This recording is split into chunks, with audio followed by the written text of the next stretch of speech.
I grew up a tapper. I've always been a tapper. Just tapping it out. Tappity tap tap tap.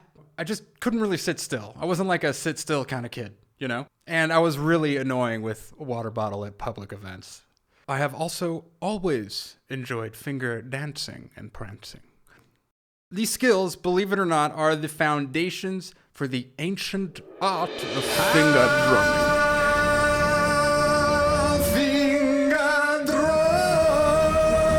I hate to say it, but finger drumming is to a drummer as fingerboarding is to a skateboarder.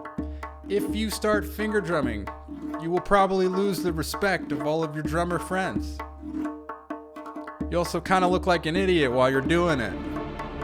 But why play drums on a MIDI keyboard? Why not use those little pads that you got? Pads are solid for finger drumming, don't get me wrong, but I find that drumming on keys gives you more control over the velocity or how hard or soft your drum hits sound.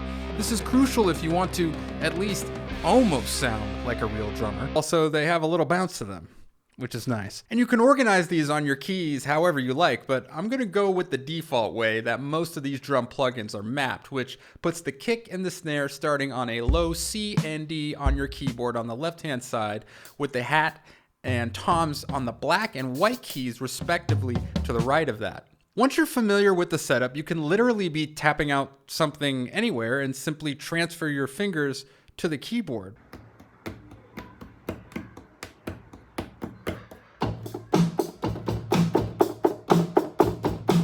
Let me show you how this works. Your index finger and middle fingers will be your primary fingers for the main beats, the kick and the snare. Your other fingers will be for the accessories, like the hi-hats and the toms. If you're a newcomer to finger drumming, just start simple. Try a basic kick, snare pattern, then add hi-hats, experiment with different patterns. And not every hit needs to be at full velocity. See my video on stress drumming for more on that, but vary your finger pressure to emulate a real drummer's dynamics. Take advantage of your MIDI keyboard's pressure-sensitive keys if it has them. And the more you practice, the more intricate and natural your beats will become. Just like with regular drumming, developing muscle memory is key.